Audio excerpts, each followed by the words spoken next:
अच्छा सर, मेरा आपसे ये क्वेश्चन है कि मैं अपनी इंग्लिश बेहतर कैसे बना सकती हूँ? आप अपनी इंग्लिश बेहतर कैसे बना सकते हैं? तो कभी आपने इंग्लिश को बेहतर बनाने की कोशिश की है? जी सर, कोशिश तो की है लेकिन होती नहीं है। मतलब आपने क्या किया इंग्लिश को बेहतर बनाने के लिए? आपने कोई कोर्स जॉइन किया है, कोई बुक्स पढ़ी है, इंग्लिश मूवीज़ देखी हैं, इंग्लिश शोज़ देखे हैं? ऐसा क्या किया है? आपको लगता है कि मैंने कोशिश तो की है बट मेरी इंग्लिश बेहतर नहीं हुई। तो कोर्स कुछ ऐसा किया है आपने? कोर्स जॉइन किया था लेकिन कुछ अरसे बाद वो सारी चीज़ें भूल गई थी फिर से। अच्छा, तो मतलब कुछ वर्ड्स आए थे, वोकैब्युलरी थोड़ी ठीक हुई थी और फिर कुछ दिनों बाद दोबारा से भूल गए थे। अच्छा, तो अभी मैं आपको ये सजेस्ट करूँगा आप दोबारा से कोर्स जॉइन करें। बल्कि कोर्स जॉइन करने से भी पहले मैं आपको एक चीज़ बताऊँगा कि आपने ना सबसे पहला काम सीरियस होना है। जो बंदा सीरियस होता है ना वो सीख लेता है, मतलब उसको प्रॉब्लम नहीं होगी। क्योंकि वो सीरियस होता है और सीरियस शख्स को कोई भी रोक नहीं सकता। आप भले उसको रोकें भी, आप कहें आप सेंटर नहीं जाओ, तो वो जाएगा क्योंकि वो अपनी स्टडी से सीरियस होता है। तो अगर आप अपनी स्टडी से सीरियस हैं, तो definitely you will make your English better. आपको लगता है कि आप अपनी स्टडी के साथ 100% सीरियस हो? नहीं सर, मैं आई थिंक सीरियस नहीं थी क्योंकि मैं कुछ डेज़ कोर्स लिया था और उसके बाद फिर से छोड़ दिया था। फिर वो अच्छा, जो पुरानी चीज़ें थी वो भूल गई थी और तो फिर उसके बाद कोर्स छोड़ने की कोई वजह? वजह कोई नहीं थी लेकिन वजह तो कोई भी नहीं थी, बस ऐसे ही छोड़ दिया था। ऐसे छोड़ दिया।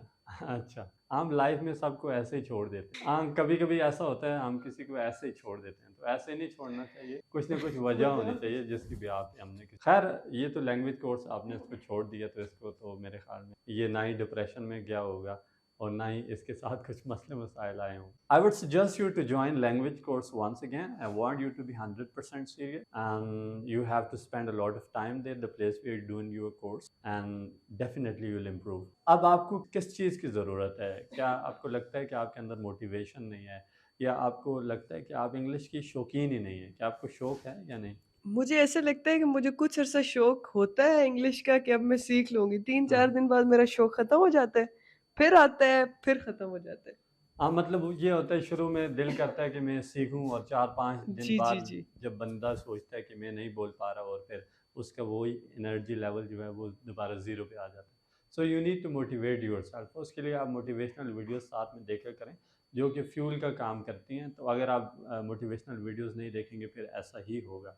बट मेरे ख़्याल में आपका ये गोल होना चाहिए और जितने भी मुश्किलात आपके रास्ते में आती हैं आपको अ, उनको फेस करना चाहिए और उनको बीच में छोड़ना नहीं चाहिए क्योंकि जब तक आप अपना सफ़र मुकम्मल नहीं करेंगे तो ज़ाहिर है कामयाबी नहीं मिलेगी। मिसाल के तौर पर आप इस्लामाबाद जाना चाहते हैं, आपकी मंज़िल इस्लामाबाद है और आप सफ़र मुकम्मल ही नहीं करते, रास्ते से वापस आ जाते हैं, आप हरीपुर से वापस आ जाते हैं, तो क्या आपको लगता है कि आप मंज़िल पे पहुँचेंगे? नहीं, आप कभी भी नहीं पहुँचेंगे।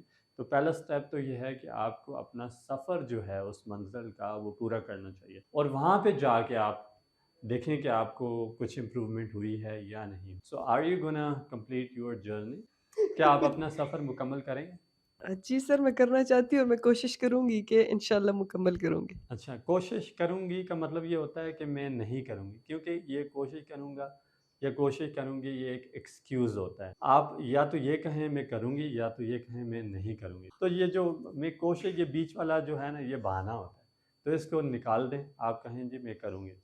उसके जी बाद सर। चांसेस ये हैं कि आप जो है वो काम करेंगे। Any other question you want to ask? I'm here to answer you. तो सर मैं ये पूछना चाह रही हूँ कि मुझे आप कोई ऐसा शो सजेस्ट करें कि जिसमें मुझे देखते हुए मैं बोर भी ना हूँ और मेरी इंग्लिश भी इम्प्रूव हो? अभी तो मैं आपको शो सजेस्ट नहीं करूँगा, अभी मैं आपको ये सजेस्ट करूँगा कि आप पूरा लैंग्वेज कोर्स करें ताकि आपके पास जो है वो इंग्लिश का कंटेंट आए, मवाद आए, मटेरियल आए। जब मटेरियल होगा तो आप शो को समझ पाएँगे। अभी जो है आपका जो लेवल ऑफ़ इंग्लिश है, आप इस काबिल नहीं हैं कि शो को अंडरस्टैंड कर सकें। अगर आप देखना चाहते हैं तो वो सबटाइटल के साथ आपको देखना होगा क्योंकि it's very hard to understand them at first. What you have to do, you have to do your course. I mean, you need to get content, you need to learn something. If you improve your content, definitely you'll understand that. So what do you have to do? Join a language course. All right, thank you.